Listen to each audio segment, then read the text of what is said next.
Hey everyone, welcome back to Corporate Decoder, the place where we decode corporate filings so you don't have to. Today we're diving into Abpro Holdings, and let me tell you, their recent report is a bit like a roller coaster. Someone might describe it as a hopeful journey, but others might say a thrilling plunge down a financial cliff. Scroll form 8K/scroll. We are going to be looking at their Form 8K, which is basically a company's way of saying, hey, something important just happened, and we need to tell everyone. The date of the report is February 21, 2025. This means whatever we're about to discuss happened on or around that date. Now, there are a few check boxes here. These are to indicate if they're using this report to fulfill other requirements, but they've all been marked no. So nothing too exciting there. Here's where things get a little more interesting. Abpro has their shares of common stock and warrants, each warrant allowing you to buy a share, trading on the Nasdaq. The stock is under the symbol ABP and the warrants trade under ABPWW.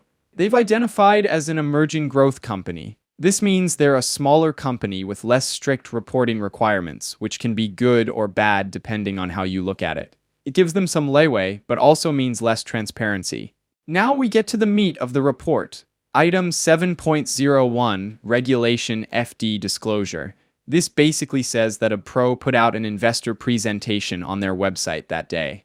This is them trying to get investors excited about the company. Think of it like a company's sales pitch to potential buyers of their stock.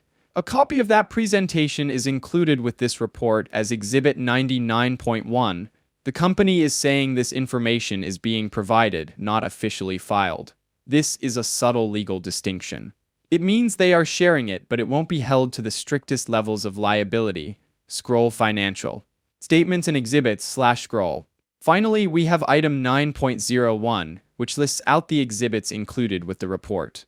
Here we see the investor presentation and the interactive data file, which is basically the report in a computer-readable format.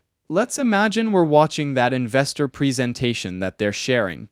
What would we expect to hear? They'd probably talk about their exciting new technologies, maybe in cancer treatment or some other cutting-edge field. They would highlight any positive clinical trial results they have, emphasizing how their drugs are safe and effective. They would probably discuss their partnerships with other companies, especially if those companies are big names. They would talk about their financial situation, hopefully showing that they have enough money to keep the lights on and continue developing their products. And of course, they would talk about their vision for the future, painting a picture of how they are going to revolutionize healthcare and make investors rich in the process. So what does all of this mean? Well, it means that Abpro Holdings is actively trying to attract investors. They are putting their best foot forward, highlighting their strengths and downplaying any weaknesses. They're telling a story about where they are and where they want to go. But it's up to each of us to decide whether we believe that story, to dig deeper than the presentation and look at the underlying financials, the competitive landscape, and the risks involved. Now let's step back and take a broader look at Abpro. As a company in the biotech space, they face inherent risks. Drug development is expensive, time-consuming, and often ends in failure. Clinical trials can be disappointing, regulatory approvals are not guaranteed, and even if a drug makes it to market, it may not be commercially successful.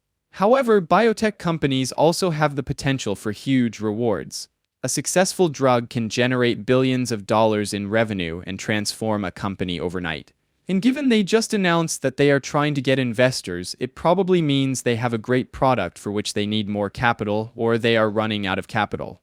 The key for investors is to assess the risk-reward profile.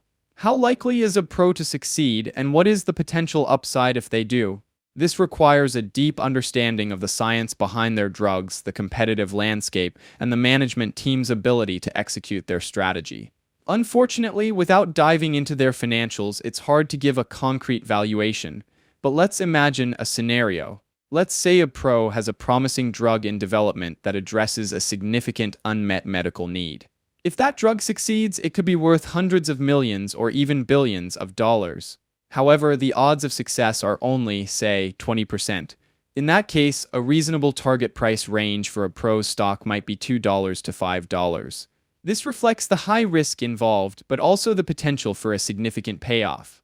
However, if the drug has a low probability of success or the market is already crowded with competitors, then a lower price range, perhaps $1 to $3, would be more appropriate. Given the information that Abpro is actively looking for investors, but also the difficulties with being a biotech company, I would say their stock is trending in a bearish direction. Thanks for watching. If you found this breakdown helpful, please subscribe to Corporate Decoder for more plain English explanations of complex filings.